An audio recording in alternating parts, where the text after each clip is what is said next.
Emmaüs Grenoble fermé depuis le début du troisième confinement, le préfet de l'Isère a annoncé aujourd'hui qu'elle pourrait rouvrir dès demain mercredi à 10 heures. Ouvertes également les cours des écoles de Mélan avec leurs toboggans et autres structures de jeu. Malgré les vacances scolaires, la municipalité a décidé de les rendre accessibles. Et puis c'est un jeu qui va bien au-delà de 7 à 77 ans, les Lego. Et vous le savez, on peut tout faire avec ces petites briques. Cet Isérois revisite les Lego en mode déco et réinterprète objets et photos. Bonsoir à tous, bienvenue dans ce JT du mardi 13 avril 2021. Toutes les heures à partir de 18 heures, l'essentiel de l'actualité du Grand Grenoble. La communauté Emmaüs de Grenoble a le sourire après avoir été contraint à la fermeture dans les premiers jours du troisième confinement. Les boutiques pourront finalement rouvrir à compter de demain mercredi sur décision du préfet de l'Isère. On en parle avec le président d'Emmaüs Grenoble, François Potin. Bonsoir. Bonsoir. On va refaire un petit peu la chronologie avec vous. Alors à l'annonce du troisième confinement, on vous a signalé que votre activité n'était pas essentielle et que donc les boutiques de Sassenage, Le Versou et la Mure devaient fermer. C'est bien ça ? On a eu une période d'incertitude, effectivement, la semaine dernière, où on ne savait pas exactement quel serait le régime auquel on serait soumis.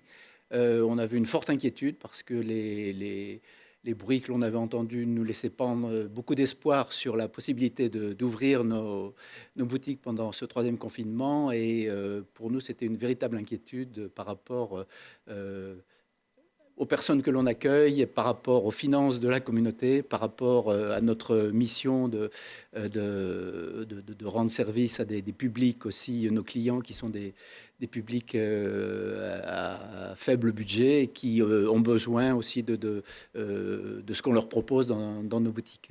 Alors Emmaüs France a envoyé un courrier au Premier ministre Jean Castex pour expliquer en quoi cette fermeture semblait injuste. Il semble que vous ayez entendu.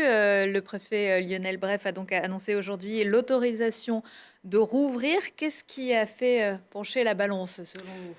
Alors, Emmaüs, c'est un certain nombre de communautés. On a 117 communautés en France. Grenoble est une de celles-là. Mais c'est également une fédération d'associations qui sont réunies dans le giron d'Emmaüs France. Et Emmaüs France a une fonction, je dirais, d'aide à toutes les structures du mouvement Emmaüs, et en particulier quand elles ont des difficultés à fonctionner, d'interpeller au niveau politique, au niveau administratif, les personnes qui peuvent nous aider à résoudre ces difficultés. Parce que vous le disiez, c'est une boutique. Parfois, on ne voit que cette vitrine-là. Mais en fait, il y a énormément de personnes qui travaillent. Alors, on a, dans la communauté d'Emmaüs, on a 65 compagnes et compagnons que l'on accueille de manière inconditionnelle et qui viennent à la fois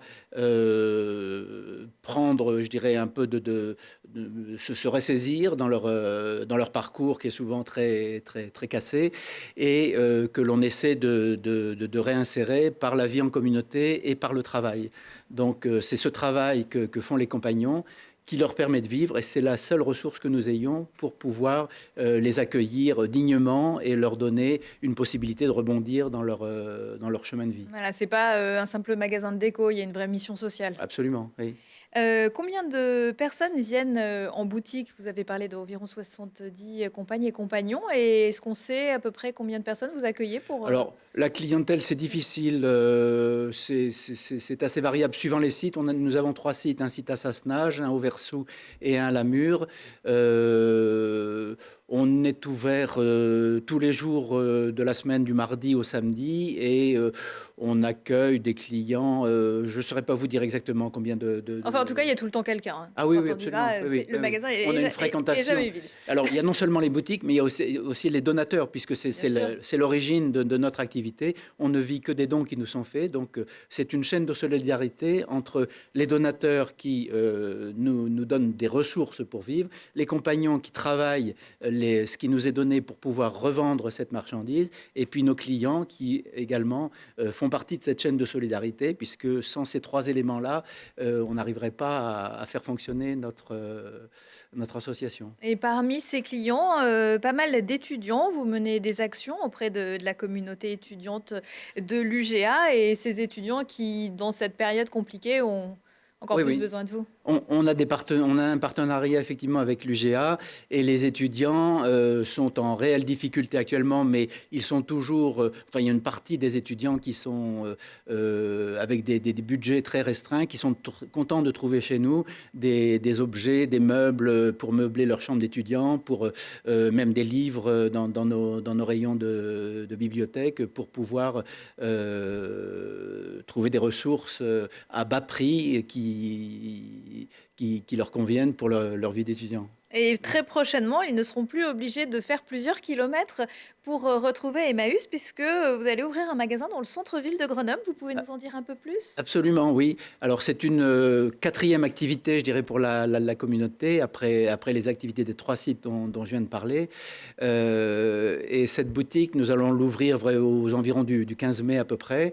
Nous avons voulu créer cette activité-là pour nous faire connaître du public grenoblois et montrer à la fois ce que nous sommes, ce que nous faisons, quelles sont les valeurs d'Emmaüs, les valeurs de solidarité, de partage, d'accueil et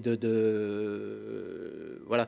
Et dans cette boutique, on aura un échantillon de ce que nous avons dans les salles de vente, mais aussi peut-être sans doute un coin où on pourra accueillir autour d'un café des personnes pour leur faire connaître les valeurs du mouvement, ce que nous voulons partager avec l'ensemble de la population grenobloise et éventuellement recueillir des bénévoles qui voudraient bien aider les compagnons dans leur activité. Et cette boutique, elle ouvrira donc mi-mai, rue Saint-Jacques, et évidemment, on viendra vous voir. Absolument. Il y aura une communication qui va être faite dans les semaines qui viennent pour donner les informations nécessaires sur les heures d'ouverture de la boutique, les jours, etc. On ne manquera pas d'aller faire un tour.